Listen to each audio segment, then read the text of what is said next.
त्या काही दिवसातच महानगरपालिकेच्या निवडणुका येऊ घातल्या आहेत. तत्पूर्वी मतदार यादीमध्ये असलेले गोंधळ, दुबार मतदार असू द्या किंवा इतरही भरपूर काही असे प्रश्न उद्भवले आहेत. आपल्यासोबत ठाणे जिल्ह्याचे प्रवक्ते सोनू पवार आहेत. आपण त्यांचे जे संवाद साधूया. सर, काय अडचण आहे, नेमकं काय प्रॉब्लेम आहेत वार्डामध्ये किंवा इतर प्रभागामध्ये सुद्धा? आता इथल्या प्रस्थापित जे पक्षांना भीती वाटत आहे की त्यांच्या सीटा पडतील, तर आता हे लोक इलिगल वेनी पूर्ण इलेक्शन कमिशनला हाताशी धरून हे जे त्यांनी घोळ घालायचा इथे प्रयत्न केलाय आणि याच्यामध्ये हे झाले पण आहेत की बाबा उल्हासनगर मध्ये एवढा घोळ घातला यादींचा की, आणि मोस्टली जे आंबेडकरी समाज जिथे जास्त प्रमाणात राहतो, आता जे 13 आणि 18 मध्ये आम्ही स्टडी केलेली आहे, तर त्या हिशोबाने बघायला गेलं तर 4 ते 4.5 हजार नावं हे 13 मधून 18 मध्ये गेलेत, 18चे नावं 19 मध्ये गेलेत. हे असा यांनी घोळ घालून ठेवलाय. आणि येणाऱ्या काळामध्ये जर हा घोळ यांनी व्यवस्थितपणे म्हणजे पूर्णपणे व्यवस्थित केला नाही तर वंचित बहुजन आघाडी हे खूप मोठ्या प्रमाणात आंदोलन करणार आहे. संदर्भात आपल्याकडे काही प्रूफ आहे. हा, आमची एक प्रॉपरली आम्ही एक टीम याच्यासाठी नियोजित केली होती. याच्यावरती स्टडी केला गेलाय, टोटली याचा अभ्यास केला गेलेला आणि सगळं काय आमच्याकडे पूर्ण लेखी स्वरूपात याच्यामध्ये आम्ही तक्रार अर्ज सुद्धा केलेला आहे आणि तक्रार अर्ज करून त्यासोबत पुरावेही आम्ही इलेक्शन कमिशन मध्ये प्रोड्यूस केलेले आहेत.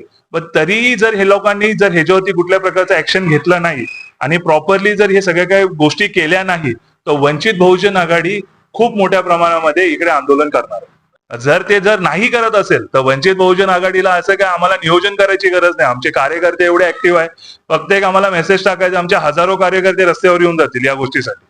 परंतु उल्हासनगरमध्ये 20 पॅनल आहेत. 20 पॅनलमध्ये या निवडणूक जे पदाधिकारी आहेत यांची आणि काही प्रस्थापितांची काही मिली बघत असून त्या लोकांनी हे जाणून बुजून अशा प्रकारचं कृत्य केलेलं आहे, असा वंचित बहुजन आघाडीचा पूर्ण आरोप आहे.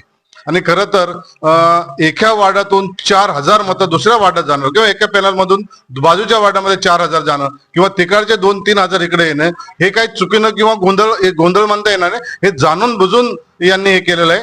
त्याला वंचित बहुजन आघाडी प्रखर विरोध करते. आणि आपण ज्या वार्डात उभा राहणार, समजा तिथले मतदान दुसरीकडे गेलं असेल तर मग तुम्ही याच्यावरती काय करणार आता? मला तर हक्काचं मतदान तुमच्या दुसरीकडे जात आहे ना, मग तुम्ही काय करणार? मला तर खरोखर निवडणूक विभागावरती इतका रोष आलेला आहे की इथली स्थानिक जनता स्वतः आम्हाला सांगते की आमचं नाव जे 13 नंबर विभागात होतं ते 18 मध्ये जाते, काही लोकांचे नाव 16 मध्ये जातात. तर यासाठी आम्ही वंचित बहुजन आघाडीतर्फे हरकती टाकलेल्या आहेत आणि प्रत्येक हरकती मागे हे बघा, हे आधार कार्ड त्याचा प्रूफ म्हणून जोडलेला आहे. त्याचप्रमाणे आणखी एक मला एक शर्मेची बाब वाटते की त्यांनी यादी क्रमांक 25 टाकलेला आहे 13 मध्ये, परंतु ती यादी 13 मध्ये नाहीच आहे सर, ती यादी गेलेली 18 मध्ये. अशा प्रकारे आम्हाला याच्यासाठी आमचे अध्यक्ष आणि प्रवक्ते यांनी सांगितले त्या पद्धतीने आम्ही आंदोलन करू. आणि साधारणतः किती मतदानाची हेरफेर झालेली? सर, मी आता 13 साठी सांगेल की 13 मध्ये 4,500 मतदानाची फेरबदल झालेले आहे. 18 वार्ड मध्ये 3,000 आमचे वोट गेलेले आहेत. यादी क्रमांक 25, 26 आणि 28 आणि एक यादी क्रमांक 145 आम्रपाली नगरची आहे, ती यादी गेलेली आहे प्रभाग क्रमांक 16 मध्ये.